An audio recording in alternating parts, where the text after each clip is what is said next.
Hi, Tall. Sorry we couldn't be there today. Unfortunately, our quarters are off to a busy start. Anyways, the title of our Google Doc is Let's Make T-Clem Cry. So whether that's from joy, embarrassment, or nostalgia, we're honored you made the mistake. I think you mean excellent decision. Right, to trust us with this speech. Let's begin with a story, or as we like to call it, the adventures of Talia and her various peacoats. A little background on this. When we first met Talia, she was wearing this one tan peacoat. It's a normal quote, quite fashionable, of course, and as we spent more time with Talia, we noticed a pattern. This pattern was that she wore the peacoat to almost every single event. There was this time. And that time. And you can't forget this one. And when the peacoat was in the wash, T-Clem wore this. But wait, there's more. And don't worry, after the downfall of the tan peacoat, a similar peacoat in a different color took its place. This peacoat could be dressed up with a Harry Potter scarf. It was also quite versatile and could be used for warmth in the harsh winter tundras, like an ice rink. Anyways, moving on to our favorite segment of this production, direct quotes. And a little background on this. During their first term as members of Neshikot, Talia and Molly ran for High Hanit as co's. We did some digging and found their speech. Here are some quotes. I don't know about you, Molly, but my favorite holiday in the American calendar is anyone's birthday. We work well together. When one is gone, the other will be there to shower everyone with fun and sunshine. Oh, and you can't forget how they started their speech. I love cats. I love every kind of cat. I just want to hug them all, but I can't. Wait, wrong speech.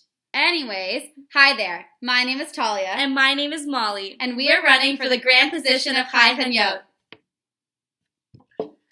This was amongst the cutest things you two ever did. Anyway, if Jill were here, she would have cut us off by now. So let's get sentimental. Talia, you're the epitome of a perfect BBG. From day one, we knew you were destined for greatness. And not because you let us slap you, but because you put everyone before yourself and stand up for what you and this organization strive for. Great leadership is defined not by followers, achievements, or pure talents, all of which you definitely have, but by having a heart and taking time for people rather than using them. And Talia, you are a great leader. You have been a great leader since you planned your first event. And you continue to be a great leader when you inspired girls at your regional inductions where you literally painted a book on the wall of the hotel. I think Noah and Joey are burning my house down, so I'm going to go check on that. I'll be right back. They're burnt. Okay. Okay, while Talia goes to check that out, let me reminisce a bit. Talia represents CRW incredibly well. She isn't scared of standing her ground, but accepts the ideas of her board members, her counterparts, and embodies the values of the international order and the entire movement. My relationship with Talia peaked during the term when she and I served as Morah and Nasia respectively for Neshikot.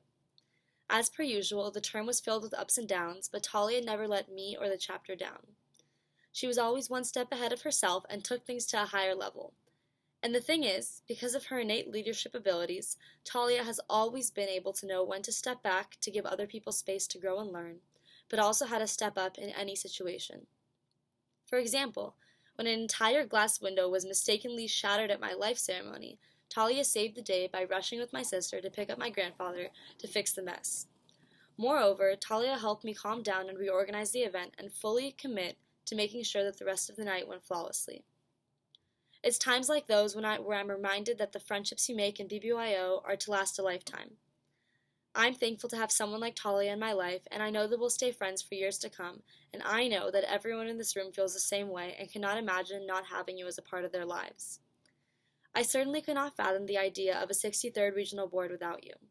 Yet again, you were the Murad of my Nasia, but more importantly, you and I shared the same passion for BBG. We both knew that BBYO was more than just a 4-year commitment. It was a lifestyle that we had embraced and were both passionate about introducing as many people as possible to. For an entire year, you were my rock and I was yours, and we complemented each other extremely well. Our vision for expanding into the North Bay was successful and continues to be an integral part of the region today. Shout out to Hannah Senish. And when you told me you wanted to run for Regional Nasia, I was impressed by your dedication, but also by your modesty.